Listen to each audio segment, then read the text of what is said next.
जय हिंद।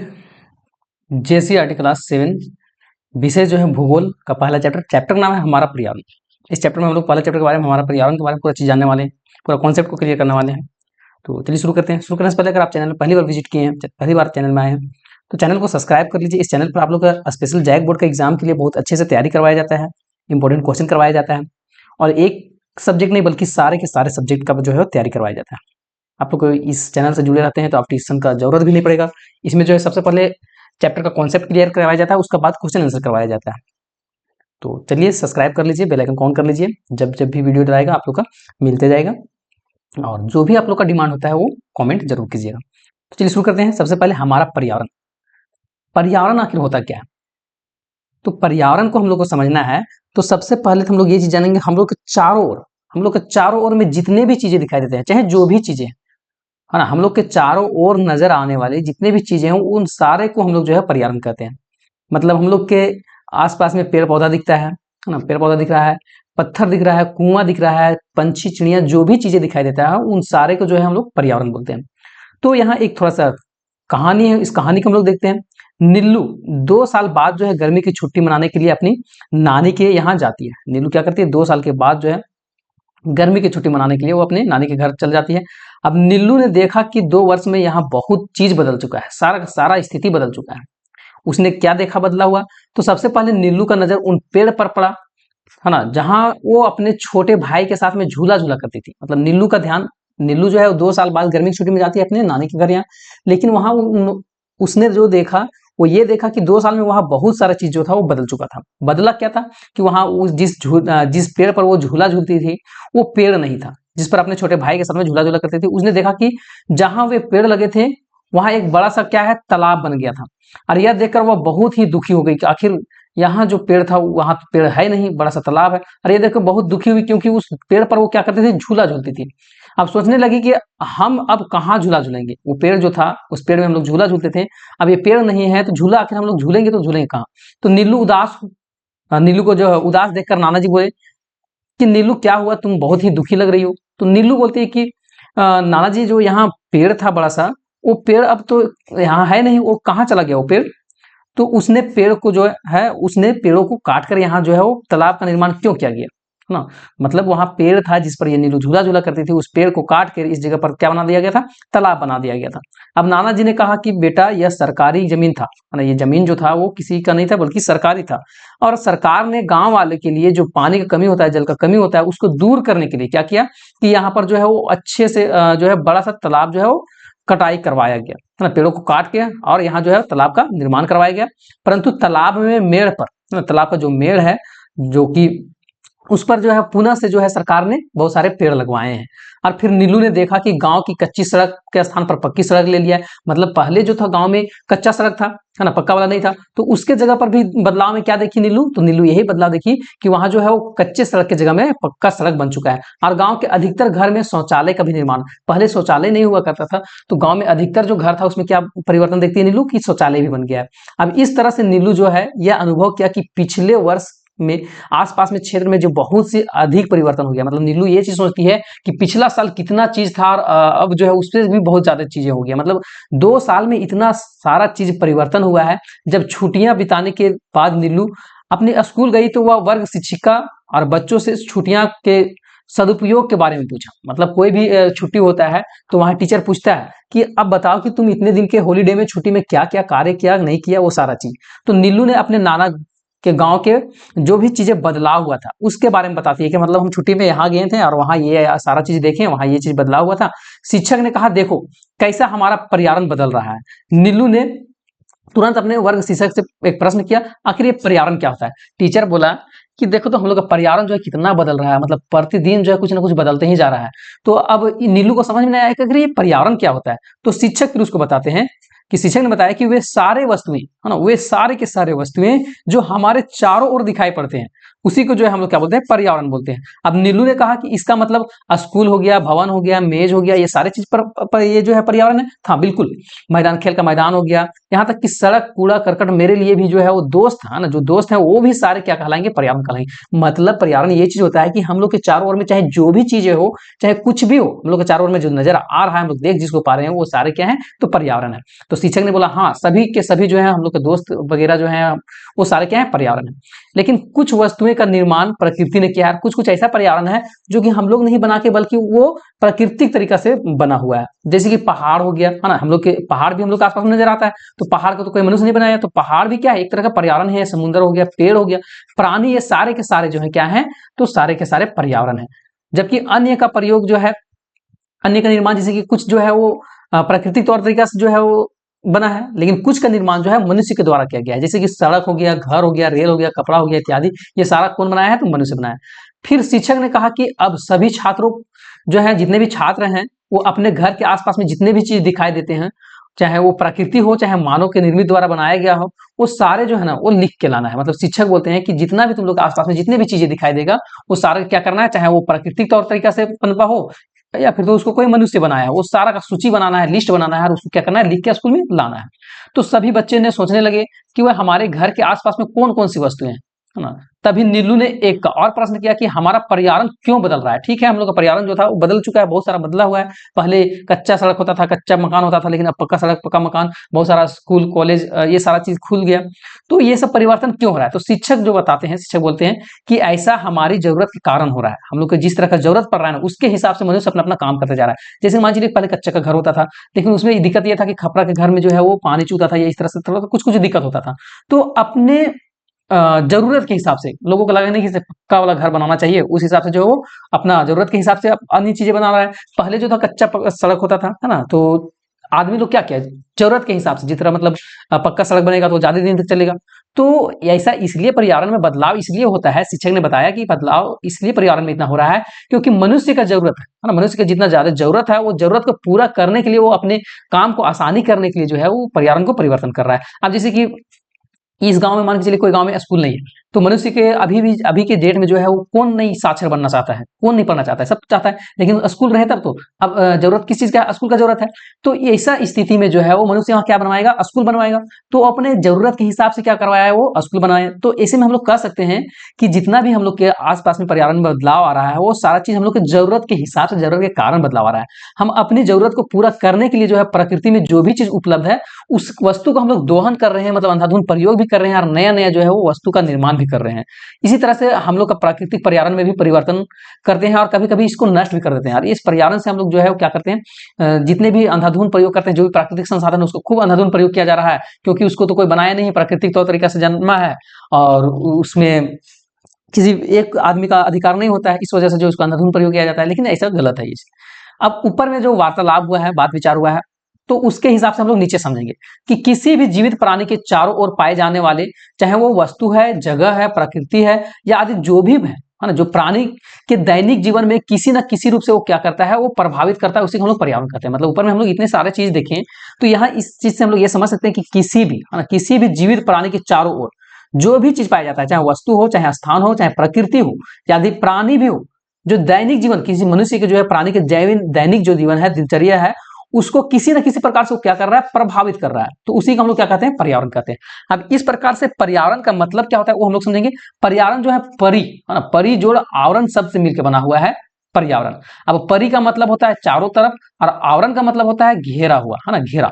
तो इससे हम लोग अब कह सकते हैं कि पर्यावरण का अर्थ होता है कि प्रकृति में जो चारों ओर पाए जाते हैं, जैसे कि वायु होगा, मृदा हो गया, पेड़ हो गया, ये सारा चीज क्या कहलाते हैं, तो पर्यावरण कहलाते हैं। यहाँ पर्यावरण के घटक कुछ दिया गया है ना, उसको हम लोग देखते हैं पर्यावरण के क्या क्या घटक है। तो पर्यावरण के घटक यहाँ देखिए, पर्यावरण दो तरह के यहाँ बताया गया है। हम लोग 8 क्लास में जाएंगे तो वहाँ 3 तरह के देखेंगे, और भी आगे जाएंगे। ये चैप्टर जो है ना पर्यावरण के बारे में जो है वो, हाँ, जितना क्लास आप बढ़ते जाइएगा, 7 में है अभी तो 2 तरह के दिख रहे हैं, 8 में 3 तरह के दिखेगा, फिर 9 में दिखेगा, फिर इस तरह से अलग अलग बढ़ते गया है। तो प्राकृतिक पर्यावरण सबसे पहले, पर्यावरण के घटक क्या है, तो प्राकृतिक पर्यावरण और मानव पर्यावरण, ये 2 तरह का पर्यावरण। प्राकृतिक पर्यावरण में क्या आता है, तो जैव आता है, अजैव आता है। मतलब जैव में जिस पर जान है, अजय में जिस पर जान नहीं है। जैव में जिस पर जान है, जैसे जीव मंडल आ गया है। अजय में जैसे कि जान नहीं, तो स्थल मंडल हो गया, जल मंडल हो गया, वायुमंडल हो गया। ये सब अजैव पर्यावरण है। उसी प्रकार मानवीय पर्यावरण में सामाजिक क्रियाएं आते हैं और मानव निर्मित क्रियाएं आते हैं। तो मानवीय क्रियाएं में कौन कौन आ जाएगा? तो मानवीय क्रिया में व्यक्ति जो है, परिवार, समुदाय, धर्म, शैक्षिक कार्य, आर्थिक कार्य, राजनीतिक कार्य, ये सारी चीजें सामाजिक क्रियाएं। उसी प्रकार मानव निर्मित, तो मनुष्य के द्वारा जो निर्मित किया गया, जैसे सड़क हो गया, वायुयान हो गया, रेल मार्ग हो गया, पार्क, इमारत, उद्योग, स्मारक, ये सारा चीज जो है मानव के द्वारा निर्मित किया गया है। तो यहाँ जनरली हम लोग देखेंगे कि पर्यावरण के दो घटक है, प्राकृतिक पर्यावरण और मानवीय पर्यावरण। प्राकृतिक पर्यावरण में आता है जैव, अजैव। जैव में आता है जिस पर जान है, जीवमंडल। अजैव में जिस पर जान नहीं है, स्थलमंडल, जलमंडल और वायुमंडल। उसी प्रकार मानवीय पर्यावरण में सामाजिक क्रियाएं आता है और मानव निर्मित क्रियाएं आता है। जिस सामाजिक क्रियाएं में जैसे कि हम लोग यहाँ देखते हैं कि व्यक्ति हो गया, परिवार, समुदाय, धर्म, शैक्षिक कार्य, आर्थिक कार्य, ये सारा चीज जो है सामाजिक क्रिया हो गया। लेकिन मानव निर्मित जो मनुष्य के द्वारा बनाया गया वो सड़क, वायुयान, रेल मार्ग, पुल, ये सारा चीज, ये तो पर्यावरण का घटक था। अब यहाँ थोड़ा सा समझते हैं कि प्राकृतिक, देखिए प्राकृतिक में क्या क्या आता है। प्राकृतिक पर्यावरण में जैसे कि वायुमंडल हो गया, ये हो गया, स्थल मंडल हो गया, ये मतलब प्राकृतिक तौर तरीका से ये हुआ है ना। जल मंडल हो गया, जैव मंडल जिसमें सजीव लोग आते हैं, ये सारा चीज पर्यावरण के घटक है। मानव निर्मित में कौन कौन आता है? तो इमारत को देखिए, ये सब इमारत को मनुष्य बनाया है, पार्क को मनुष्य बनाया है, पुल को मनुष्य बनाया है, सड़क वगैरह हो गया उसको मनुष्य बनाया है, स्मारक को मनुष्य बनाया है, उद्योग को मनुष्य बनाया है। तो ये सब मानव निर्मित हो गया। देखिए पर्यावरण के घटक कितने हैं? दो हैं, एक प्राकृतिक पर्यावरण और एक मानव निर्मित। तो प्राकृतिक में जो है वो चार चीजें आता है। प्राकृतिक को भी दो भाग में बांटा गया है, जैव, अजैव, है ना। जैव में जिस पर जान है, जैसे कि सजीव जिसके अंतर्गत आते हैं, तो यह हो गया। अब उसी प्रकार जल मंडल जो कि जल है ना, वायुमंडल में वायु है और स्थल मंडल में स्थल है। उसी प्रकार जो है मानव निर्मित में जो है मनुष्य के द्वारा बनाया गया इमारत, पार्क, पुल, सड़क, स्मारक, उद्योग, ये सारे चीज। अब मानव, है ना, मानव संसाधन में कौन आता है? तो मानव जो है वो एक व्यक्ति मानव है ना। व्यक्ति का परिवार जो है मानव संसाधन है। फिर समुदाय हो गया, धर्म हो गया, शैक्षिक हो गया, आर्थिक हो गया, राजनीतिक, ये सारा चीज मानव। अब यहाँ कुछ बातें आता है ना, कि सभी बच्चे अपने आसपास के बुजुर्ग से बात करें और उनसे निम्नांकित जानकारियां प्राप्त करें। मतलब जितने भी बच्चे हैं, आप लोग जितने भी पढ़ रहे हैं, वो सारे आप लोग क्या कीजिएगा, तो जब वे छोटे थे, मतलब अपने बुजुर्ग से पूछिएगा कि जब वे छोटे थे तो स्कूल कैसे जाते थे, या फिर तो स्कूल था भी या फिर तो नहीं भी था, वो सारी चीज पूछना है। उसके बाद क्या पूछना है? तो ये पूछना है कि जब गर्मी का मौसम आता था तो उन लोगों को भी गर्मी से बचने के लिए क्या क्या जो है वो उपाय करते थे, वो चीज पूछना है और लिखना है। उसी प्रकार जब वे छोटे थे तब उनके आसपास में किस प्रकार के मकान थे, पक्का मकान थे कि कच्चा मकान थे, उसके बारे में पूछना है। और इस प्रकार से अपने आसपास में पर्यावरण में आए जो भी परिवर्तन होता है उसको आप लोग जो है वो पता कर सकते हैं, मतलब क्या क्या परिवर्तन हुआ है। तो नेक्स्ट आता है कि पौधे तथा प्राणी सभी, है ना, पौधे हो गए, प्राणी सभी पर्यावरण के क्या है? अंग है।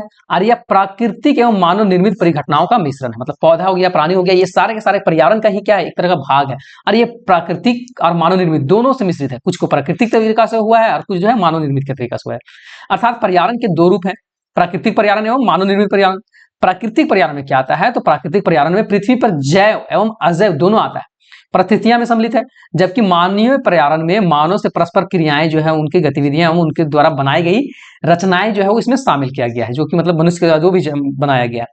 अब बात आता है कि प्राकृतिक पर्यावरण, है ना, यहाँ हम लोग देखेंगे कि प्राकृतिक पर्यावरण क्या होता है। तो प्राकृतिक पर्यावरण जैसे कि जैव, अजैव दोनों प्रकार के प्रमुख तत्वों का दृश्य और अदृश्य समूह है, जिसमें मतलब हम लोग प्राकृतिक पर्यावरण में जिसको हम लोग देख भी सकते हैं और नहीं भी देख सकते हैं, वो सारा चीज जो है सम्मिलित है। जैसे कि भूमि, जल, वायु, पेड़ पौधा एवं जीव जंतु मिलकर जो है क्या बनाते हैं? प्राकृतिक पर्यावरण को बनाए हैं, है ना। प्राकृतिक पर्यावरण क्या है? तो प्राकृतिक पर्यावरण जो है जैव, अजैव दो प्रकार के प्रमुख तत्वों के दृश्य और अदृश्य समूह है, मतलब जिस पर हम लोग देख सकते हैं, जैसे हवा को नहीं देख सकते हैं और मिट्टी को देख सकते हैं, तो ये सारा का समूह है। इसके अंतर्गत में जो है भूमि भी आता है, जल भी, वायु, पेड़ पौधा, ये सारा जीव जंतु भी आते हैं, और इन सारे के मिलाकर जो है वो प्राकृतिक पर्यावरण बना हुआ है। अब प्राकृतिक पर्यावरण का भौतिक पर्यावरण भी बोला जाता है। अब उसी प्रकार जो है ठोस हो गया, है ना, ठोस चट्टान एवं खनिज से बना। ठोस चट्टान मतलब चट्टान हो गया, और खनिज से बना पृथ्वी के सबसे ऊपर, पृथ्वी का सबसे ऊपर वाले को हम लोग क्या बोलते हैं? स्थल मंडल बोलते हैं। मतलब पृथ्वी मान के लिए पृथ्वी है और पृथ्वी का ऊपर में जो भी परत है उसको जो बोलते हैं क्या? स्थल मंडल। तो ठोस चट्टान एवं खनिज से बना पृथ्वी के सबसे ऊपरी परत को जो है वो स्थल मंडल कहा जाता है। और स्थल मंडल की जो है सतह पर, स्थल मंडल के सतह पर ऊपर में, मतलब स्थल मंडल जो है उसके ऊपर में जो है वो पर्वत है, पठार है, मैदान है, घाटी, ये सारा चीज विभिन्न प्रकार के क्या है? विषम स्थल रूप है। अब यह विषमता महाद्वीपों पर ही नहीं बल्कि ये महासागर में भी ऐसा ऐसा चीज है ना, ये भी यहाँ महासागर में भी इस तरह की स्थिति बना हुआ है। अब स्थल में मनुष्य एवं पौधे एवं जीवन के लिए भी ये जरूरी है। और विभिन्न अवस्था में जैसे ठोस हो गया, द्रव हो गया, गैस में पृथ्वी पर जो है उपस्थित जल भी है ना। जल जो है पृथ्वी पर किस तरह से है? देखिए हम लोग यहाँ सबसे पहले तो स्थल मंडल को जानेंगे। स्थल मंडल क्या आता है? तो ठोस चट्टान एवं खनिज से बना पृथ्वी के सबसे ऊपरी परत को स्थल मंडल कहते हैं। स्थल मंडल के सतह पर जो है पर्वत, पठार, मैदान, ये सारा चीज आ सकता है। उसी प्रकार जल मंडल क्या होता है? तो विभिन्न अवस्थाओं में जैसे कि ठोस हो गया, द्रव हो गया और गैस, ये तीनों अवस्था में जो है पृथ्वी पर उपस्थित क्या है? जल है। संपूर्ण क्षेत्र पर उसको हम लोग बोलते हैं जल मंडल। और इसके अंतर्गत में महासागर आता है, नदी, झील, तालाब, भूमिगत जल, जल आता है, हिमनद मतलब जो बर्फ जमा हुआ है पहाड़ पर, वायुमंडल में उपस्थित है ना, जलवाष्प में जो भी चीजें वायुमंडल में भी जल थोड़ा सा है वाष्प के रूप में वो सम्मिलित है, ये सारे को जो है वो जलमंडल बोला जाता है। और पृथ्वी पर प्रथम जीव की उत्पत्ति जो है वो जल से ही हुआ है, मतलब सबसे पहले जो है जीव आया ना पृथ्वी में तो जल मंडल से ही, जल से ही उत्पत्ति हुआ है पृथ्वी में जीव का। अब उसी प्रकार जो है पृथ्वी के चारों, पृथ्वी जो है उसका चारों ओर में, जो पृथ्वी के चारों ओर में जो भी फैला हुआ है उसको वायु की परत को हम लोग जो है वायुमंडल बोलते हैं। मतलब पृथ्वी है, पृथ्वी के ऊपर में जितने भी परत फैला हुआ है मतलब है ना, उसको जो है वायुमंडल कहते हैं। अब वायुमंडल में कई गैस है, वायुमंडल में अलग अलग तरह के गैस है, इनमें से नाइट्रोजन भी है, ऑक्सीजन भी है, कार्बन डाइऑक्साइड भी है, आर्गन भी है, ओजोन, ये सारे के सारे गैस हैं। अब इनके अलावा वायुमंडल में धूल एवं कण है ना, धूल कण हो गया, जलवाष्प हो गया, ये सारा मात्रा जो है समय समय पर एक स्थान से दूसरे स्थान पर जाते रहता है। अब वायुमंडल में जलवाष्प की मात्रा में परिवर्तन होने से मौसम भी परिवर्तन होता है। वायुमंडल में जो है जलवाष्प का मात्रा भी परिवर्तन होता है, कम ज्यादा होता है, उसके वजह से जो है क्या होता है, मौसम में परिवर्तन होता है, गर्मी, ठंडा और बरसात, इस तरह के मौसम आते रहता है। नेक्स्ट हम लोग देखते हैं कि वायुमंडल में विभिन्न गैसों का प्रतिशत, वायुमंडल जो है उसमें कौन गैस कितना प्रतिशत है। नाइट्रोजन जो है 78% है, ऑक्सीजन 21% है, आर्गन 0.93% है, कार्बन डाइऑक्साइड है 0.03%, नियॉन गैस है जो 0.0018%, हीलियम जो है 0.0005% है ना। उसके बाद जो है वो ओजोन है 0.00006%, हाइड्रोजन जो है 0.00005%। मतलब ये जो है वायुमंडल में ये सारे इतने सारे गैस हैं, 8 गैस हैं लगभग, वो चीज को यहाँ दिखाया गया है। अब बात आता है कि पृथ्वी का वह संकरणीय क्षेत्र, यहाँ समझिएगा कि पृथ्वी का वह संकरणीय क्षेत्र जहां वायुमंडल, जलमंडल तीनों मिलकर और स्थल मंडल तीनों मिलकर, समझिएगा बात को कि पृथ्वी पर क्या वह संकरणीय क्षेत्र, वह क्षेत्र जहां वायुमंडल भी है, जलमंडल भी है और स्थल मंडल है, और ये तीनों मिलकर जो है वो जीवन को संभव बनाते हैं। मतलब वो तीनों मिलकर, जलमंडल, वायुमंडल और स्थल मंडल, ये तीनों मिलकर जो है जीवन को बना दिया है। मतलब उस ये तीनों मिलने के बाद जो है वो कोई भी वहां जीव जो है जीवित रह पाता है, तो उसको जो है वो जैव मंडल कहा जाता है। अब जैव मंडल में पेड़ पौधे एवं जीव जंतु सभी के सभी आते हैं। जैसे कि अभी कोई भी जीव जिंदा रहना चाहता है तो उसको क्या चाहिए, पानी भी चाहिए, मतलब जल मंडल चाहिए, स्थल भी चाहिए, धरती चाहिए तो स्थल मंडल मिल गया, उसके बाद वायुमंडल से हवा भी तो चाहिए। अब ये तीनों चीज जहां मिल गया, अगर ये तीनों चीज है तो वहां कोई भी जीव आसानी से जीवित रह सकता है, तो उसको हम लोग जैव मंडल बोल देंगे। अब नेक्स्ट आता है कि पारितंत्र क्या होता है। तो पारितंत्र या पारिस्थितिकी तंत्र एक प्राकृतिक इकाई है जिसमें एक क्षेत्र विशेष के सभी जीवधारी अर्थात पेड़ पौधे है ना। पारितंत्र क्या होता है, तो पारितंत्र या फिर तो पारिस्थितिकी तंत्र एक प्राकृतिक इकाई है जिसमें कि एक क्षेत्र के क्या है, विशेष जीवधारी हो गया, अर्थात पेड़ पौधे हो गया, जीव जंतु हो गया एवं सूक्ष्म जीव, ये सारे शामिल है।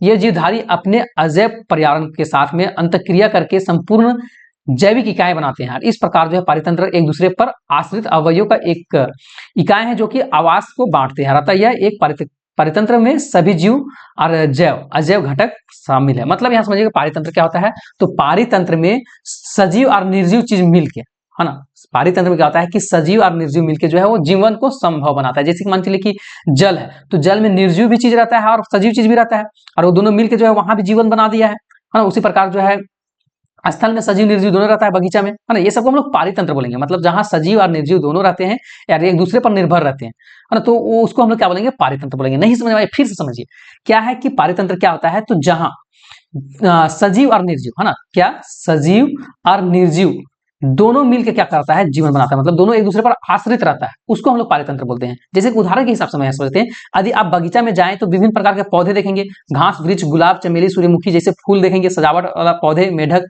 मेढक भी वहां देखेंगे, कीट एवं पंछी भी देखेंगे, जैसे सारी चीज दिखाई देते हैं, और ये सभी सजीव है, परस्पर अन्योन्य क्रिया करके इस तथा इसकी वृद्धि, जनन एवं अन्य क्रिया जो है पारितंत्र का अजैव घटकों के द्वारा प्रभावित होता है। अब जो है यहाँ ये लोग जो है वो जनन या फिर तो और भी चीजें करना है, तो यहाँ जो है ये लोग के लिए जो है वो अजैव चीजें भी रहता है ना, अजैव चीजें को जो है वो घटकों को प्रभावित होता है, उसके बाद जो है ये लोग जनन ये सब कर पाते हैं, तो इसको हम लोग क्या बोलेंगे कि ये पारितंत्र है। बगीचा भी क्या है, एक पारितंत्र है, मतलब जहां सजीव निर्जीव दोनों रहते हैं उसको पारितंत्र बोलते हैं। अब वायु प्रदूषण थोड़ा सा हम लोग यहाँ देखते हैं, वायु प्रदूषण, उसके बाद आगे पढ़ेंगे।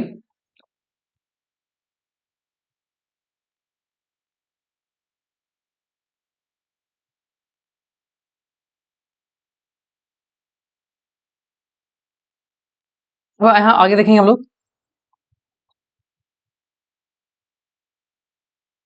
कि अब अतः जो है वो बगीचा भी क्या है, एक पारितंत्र है, और ये पारितंत्र जो है वो एक छोटी आकार वाली जगह जैसे बगीचा से लेकर बड़ा आकार वाला जगह समुद्र तक भी हो सकता है। पारितंत्र किसको बोलते हैं? तो जहां सजीव जो है और निर्जीव दोनों रहता है, मतलब जहां सजीव निर्जीव दोनों रहते हैं उनको हम लोग जो है पारितंत्र बोलते हैं। तो हर एक ऐसा जगह जहां सजीव और निर्जीव उपस्थित है उनको हम लोग क्या बोलेंगे? पारितंत्र बोलेंगे। तो पारितंत्र जो है छोटा, मतलब जो बगीचा होता है उससे लेके जो है बड़ा समुद्र होता है, वो सारे जो है पारितंत्र हम लोग बोलेंगे। अब एक और छोटे तालाब भी पारितंत्र हो सकता है। तो दूसरी तरफ जो है वो वन, घास का स्थान, रेगिस्तान, ये पारितंत्र भी हो सकता है। ये भी जहां सजीव और निर्जीव रह रहे हैं, पारितंत्र प्राकृतिक एवं मानव निर्मित दोनों भी हो सकता है। पारितंत्र को जो है वो आदमी भी बना सकता है और जो है प्राकृतिक तरीका से भी हो सकता है। जैसे कि वन, तालाब तथा झील जो है प्राकृतिक पारितंत्र है, जबकि मानव निर्मित द्वारा जो है वो बगीचा एक उदाहरण है। तो पारितंत्र आमतौर पर अनेक खाद्य जाल बनाते हैं जो कि पारिस्थितिकी तंत्र के भीतर ही इन जीवों को अन्योन्याश्रय संबंध तथा ऊर्जा का प्रवाह दिखाया जाता है। मतलब देखिए पारितंत्र में क्या होता है कि मतलब एक दूसरे जीव जो है एक दूसरे पर निर्भर रहते हैं, है ना। तो ये खाद्य जाल भी बनाते हैं, मतलब एक जो है मान के चलिए कि एक पौधा है या फिर तो घास है, उसको टीडा खाएगा, टीडा को फिर मेढक खाएगा, मेढक को फिर सांप खाएगा, इस तरह से खाद्य जाल बनाता है। अब नेक्स्ट आता है कि मानवीय पर्यावरण। मानवीय पर्यावरण क्या होता है? तो मनुष्य आधुनिक ज्ञान तथा तकनीक की सहायता से, मनुष्य जो है आधुनिक ज्ञान उनको मिला है और उसकी अपना तकनीकी सहायता से जो है वो पर्यावरण के साथ साथ पारस्परिक क्रिया भी करता है, और इस क्रियाओं द्वारा उसमें अपनी आवश्यकता के अनुसार जो है मनुष्य को जिस तरह का आवश्यकता होता है उसके अनुसार से वो लोग बहुत चीज क्या कर लिया है? विकास कर लिया है। अनुसार वो संशोधन करके तथा परिवर्तन करता रहता है। अब इस संशोधन द्वारा जो है मनुष्य उसे अपनी आवश्यकताओं के अनुरूप में बना लेता है, जिसको हम लोग मानवीय पर्यावरण कहते हैं। मतलब देखो मनुष्य जो है अपने दिमाग से, अपने बुद्धि से क्या करता है? बहुत अपने आवश्यकता के अनुसार अलग अलग तरह की चीज बनाते रहता है। तो वो चीज जो बनता है मनुष्य के द्वारा जो बनाया गया है, तो उसको हम लोग क्या बोलेंगे? मानवीय पर्यावरण। जैसे उदाहरण के लिए हम लोग लेते हैं भूमि को जोतकर खेती करता है ना, जंगल को साफ करके सड़क बनाता है, नहर, रेल मार्ग, हवाई अड्डा, ये सारा चीज बनाता है। तो इस प्रकार से मानव प्राकृतिक संसाधनों का विभिन्न प्रकार से क्या करता है? दोहन कर रहा है, मतलब प्राकृतिक संसाधनों का प्रयोग करके वो अपनी आवश्यकताओं को क्या कर रहा है? पूरा कर रहा है। अब जानने योग्य बात यहां है कि पर्यावरण पर स्टॉकहोम सम्मेलन सन 1972 ईस्वी में स्वीडन के स्टॉकहोम शहर में जो है 5 जून 1972 से शुरू होकर 18 जून 1972 तक ये समाप्त हुआ था। प्रत्येक 5 वर्ष में जो है वो विश्व का पर्यावरण दिवस मनाने के लिए घोषणा भी प्रत्येक, है ना, प्रत्येक 5 जून को जो है वो क्या किया जाता है? विश्व पर्यावरण दिवस मनाने के लिए घोषणा सम्मेलन किया गया था।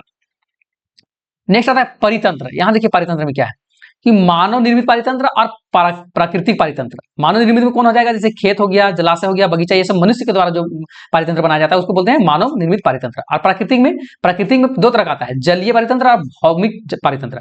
अब जल में भी 2 तरह से आता है, बड़ा जलीय पारितंत्र जैसे कि सागर हो गया, समुद्र हो गया, और छोटा जलीय पारितंत्र में आता है जैसे कि नदी, तालाब हो गया। उस तरह से भौतिक पारितंत्र में कौन आता है? तो भौतिक जंगल हो गया, रेगिस्तान, घास, मैदान, ये सारा चीज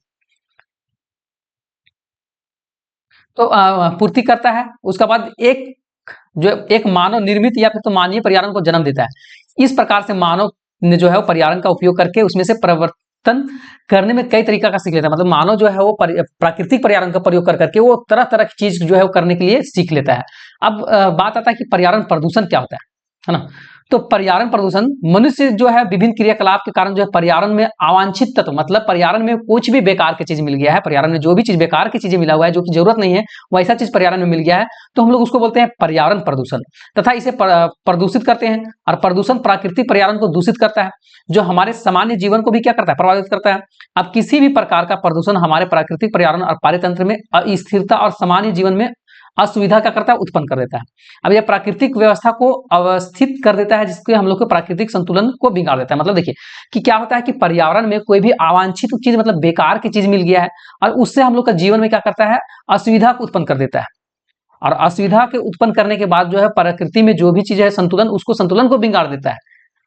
तो अब यहाँ कुछ जानने योग्य बात है कि चिपको आंदोलन, यह आंदोलन पर्यावरण को बचाने के लिए ही एक उठाया गया कदम था और यह बहुत ही महत्वपूर्ण कदम था। इसकी शुरुआत जो है वो सुंदरलाल, है ना, सुंदरलाल के द्वारा बहुगन के नेतृत्व में उत्तराखंड में टेहरी गढ़वाल जिला से जो है ये शुरू किया गया था। और इस आंदोलन में ग्रामीण लोगों ने पेड़ की कटाई जो होता था उस पर रोकने के लिए पेड़ पर जाकर चिपक जाता था, इसीलिए इसको नाम दे दिया गया चिपको आंदोलन।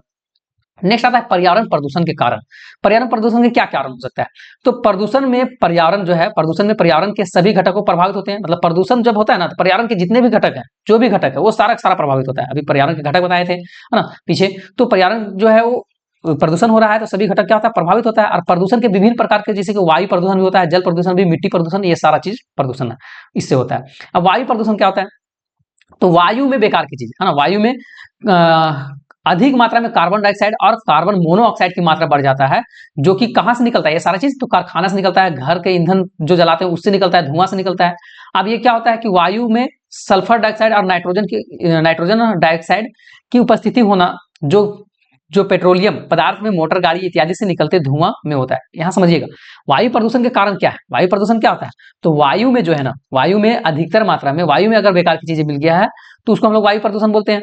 वायु में बेकार की चीजें मिला है तो उसको हम लोग क्या बोलेंगे, वायु प्रदूषण बोलेंगे। तो वायु में बेकार चीजें क्या क्या मिल सकता है, तो वायु में बेकार चीज जो है कार्बन डाइऑक्साइड अधिक मात्रा में हो जाता है, कार्बन मोनोऑक्साइड ये मात्रा में बढ़ जाता है, जो कि ये सब कहां से निकलता है, धुआं से, कारखाना से, ये सब से निकलता है।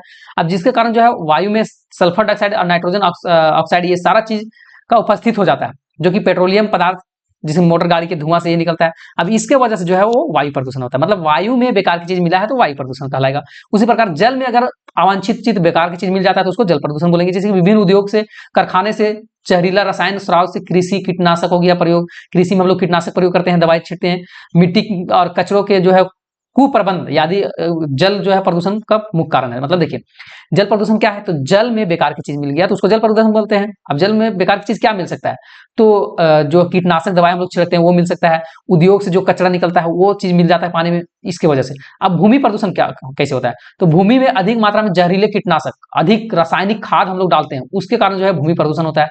अब वैज्ञानिक सिंचाई पद्धति के कारण भी मिट्टी में लवणता बढ़ जाता है, इससे जो है भूमि का, मिट्टी का जो है प्रदूषण होता है। अब प्रदूषण को रोकने के लिए कुछ उपाय भी तो करना जरूरी है ना। हाँ, तो पर्यावरण प्रदूषण का प्रमुख कारण मानव द्वारा किया गया अनियंत्रित क्रियाकलाप है। पर्यावरण प्रदूषण जो है वो पंछी नहीं करके, कोई जीव नहीं कर, कोई जानवर ये सब नहीं करके, बल्कि जो है मनुष्य के द्वारा पर्यावरण को प्रदूषण किया जा रहा है। और अतः प्रदूषण को रोकने के लिए जवाबदेही भी मानव ही है। अब मनुष्य पर्यावरण को प्रदूषित कर रहा है तो इसको रोकेगा कौन, तो मनुष्य ही रोकेगा।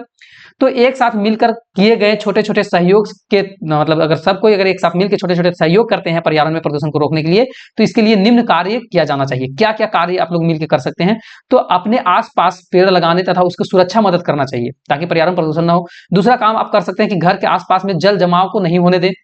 इस जल जमाव से स्वास्थ्य संबंधी समस्या भी उत्पन्न होता है, जिसके कारण जो है वो जल प्रदूषण की समस्या हम लोग कम कर सकते हैं। मतलब जल जमाव नहीं अगर होने देंगे, उस वजह से जो है वो जल प्रदूषण नहीं होगा। नालियों की नियमित सफाई करवा के, अगर नाली जो है उसको हम लोग अच्छे तरह से साफ सफाई करवाएंगे तो भी जल प्रदूषण नहीं होगा, ताकि उसमें पानी रुकेगा नहीं। और हम लोग क्या कर सकते हैं प्रदूषण से मतलब बचाने के लिए, तो सार्वजनिक यातायात का उपयोग करना चाहिए। मतलब अपना पर्सनल गाड़ी, जैसे हर एक व्यक्ति के पास अपना पर्सनल गाड़ी लेके जाता है, तो उससे सब कोई अपना अपना गाड़ी लेके जाता है, तो उससे उतना धुआं निकलेगा, तो बहुत ज्यादा धुआं निकलेगा। तो सार्वजनिक बस, मान के लिए एक बस अगर कहीं जाती है तो उसमें अगर सभी लोग बैठ के जाएंगे, तो एक ही बस जा रहा है तो एक ही बस से मतलब वो धुआं निकलेगा, जिससे कि ईंधन में भी क्या होगा, खपत में कमी होगा, कम ही ईंधन खपत होगा। और प्लास्टिक का थैली का उपयोग नहीं करके, बल्कि जो है वो गैर जैव निम्नीकरण पदार्थ का प्रयोग किया जाना चाहिए, ये सारा चीज। अब आता है जलवायु परिवर्तन क्या होता है, तो जलवायु परिवर्तन का प्रमाण प्राचीन समय से ही मिलता रहा है ना। जलवायु परिवर्तन जो है प्राचीन समय में ही जलवायु परिवर्तन होते रहा है। हाल में जो है हाल के वर्षों में घटित घटनाएं जैसे कि बाढ़, सूखा, तूफान आदि शामिल है। हाल फिलहाल ये सारे चीज होते हैं। जलवायु परिवर्तन का परिणाम है कि जलवायु परिवर्तन के कारण पृथ्वी में तापमान में वृद्धि हो रहा है। जलवायु परिवर्तन के चलते ही जो है पृथ्वी पर इतना टेम्परेचर बढ़ रहा है। इस बार तो 50 डिग्री के आसपास चला गया। अब इस तापमान में पृथ्वी को भूमंडलीय उष्मन, मतलब ग्लोबल वार्मिंग, मतलब भूमि जो है क्या हो रहा है, गर्म हो रहा है जलवायु परिवर्तन के कारण। अब ऐसा क्यों हो रहा है, तो भूमंडलीय उष्मन के प्रमुख कारण जो है ग्रीन हाउस गैस है ना। ग्रीन हाउस गैस के कारण जो है भूमि पर इतना गर्मी हो रहा है। इसका वृद्धि हो जाने से कार्बन डाइऑक्साइड और क्लोरोफ्लोरोकार्बन ओजोन के जो है ओजोन प्रमुख ग्रीन हाउस है। जलवायु परिवर्तन के कारण अनेक समस्या उत्पन्न हो रही है, जिसके प्रभाव से पूरे परितंत्र में क्या हो रहा है, प्रभाव पड़ रहा है। अब इस कारण से अनेक प्रकार के आपदाओं का सामना भी करना पड़ रहा है मानव को। इन आपदाओं की सुनामी जिसे आ रहा है, सुनामी आता है, सूखा आता है, चक्रवात आता है, ये सारा चीज आ रहा है।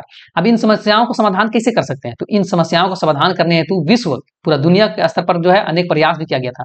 1992 में पृथ्वी सम्मेलन जो ब्राजील शहर में किया गया था, 1997 में क्योटो सम्मेलन किया गया था जो जापान में है, 2007 में जो है बाली इंडोनेशिया में सम्मेलन हुआ था। मतलब इतना पृथ्वी पर जो है वो जो ग्लोबल वार्मिंग हो रहा है पृथ्वी पर, इतना मतलब उसमें टेम्परेचर बढ़ रहा है, उसके लिए बहुत सारा कदम भी उठाया गया है, सम्मेलन, पृथ्वी सम्मेलन भी किया गया है। अब भारत में भी आपदाओं से बचाव के लिए 2005 में आपदा प्रबंधन अधिनियम भी लागू किया गया है, और इसके तहत में जो है वो आपदा के समय राहत एवं बचाव कार्य के लिए भी राष्ट्रीय आपदा कार्रवाई बल भी जो है वो गठन किया गया है 2006 में। ये सारा चीज कदम उठाया गया है आपदा से बचने के लिए। अब झारखंड में नॉर्मल जो है कौन कौन आपदा आता है, तो झारखंड के सभी 24 जिले किसी न किसी आपदा से क्या है, ग्रसित है। और ये आपदाएं प्राकृतिक तथा मानव जनित दोनों प्रकार की आपदा आता है। अब इन आपदा में क्या क्या आता है? मेन सूखा जो कि अभी है, लाइटनिंग है ना, जिसको हम लोग तड़ित बोलते हैं, बजर बोलते हैं, ये मेन जो है झारखंड के लिए सबसे ज्यादा जो है ये आपदा है। खनन दुर्घटना, जंगल में आग लगना, हाथियों का आक्रमण आदि जो है वो झारखंड राज्य में इन आपदाओं से निपटने के लिए झारखंड राज्य आपदा प्रबंधन प्राधिकारी जो है वो गठन किया गया है। अब जंगल में आग है ना, ये थोड़ा सा हम लोग देख लेते हैं। जंगल जो है, जंगल धरती का फेफड़ा है और इसको नष्ट का एक मुख्य कारण जो है इसमें लगने वाली आग है। और आग लगने से मुख्य रूप से जो है प्राकृतिक कारण जो है वो क्या है? आग लगने के कारण तो वज्रपात, ज्वालामुखी, सूखी टहनी का घर्षण, मनुष्य के जंगली मनुष्य जो है कुछ जंगली उत्पादक को संग्रह करने के लिए, जैसे महुआ हो गया, ये सब संग्रह करने के लिए आग लगा देते हैं, ये सारा वजह। तो क्या करना चाहिए हम लोग को? तो जंगल में अगर आग लगाए तो अग्निशामक विभाग, वन विभाग अधिकारी को क्या करना चाहिए? मोबाइल नंबर पर तुरंत फोन कर देना चाहिए। और क्या करना चाहिए? तो जंगल की आग को पूरी तरह बुझाने के बाद ही वहां से हटना चाहिए। जंगल के क्षेत्र में चारों ओर जो है ट्रेंच काट देना चाहिए ताकि मतलब आग फैले ना। जंगल के आसपास में रहने वाले लोगों को जागरूक करना चाहिए। क्या नहीं करना चाहिए? तो यदि आप जंगल के भीतर है तो ज्वलनशील पदार्थ का प्रयोग नहीं करना चाहिए ताकि वो आग लगने से बचे। जंगल के साथ लगे हुए सड़क, रेल मार्ग, गुजरने वाली कोई भी जलती हुई सामग्री जैसे कि माचिस हो गया, सिगरेट, ये सब नहीं फेंकना चाहिए जंगल के आसपास में। आप अगर ट्रेन से आए या फिर तो कुछ से गुजर रहे हैं तो उसके मतलब उस समय शहरी तथा कृषि का अपशिष्ट जंगल के समीप में नहीं जलाना चाहिए। जो भी अपशिष्ट चीज है वो जंगल के सामने में नहीं जलाना चाहिए ताकि जो है वो जंगल में आग न लगे। तो ये चैप्टर जो है वो आप लोग को पूरा खत्म कर चुके हैं, इसका क्वेश्चन आंसर करवाएंगे। तो चलिए फिर मिलते हैं दूसरा वीडियो में, तब तक के लिए जय हिंद, जय भारत।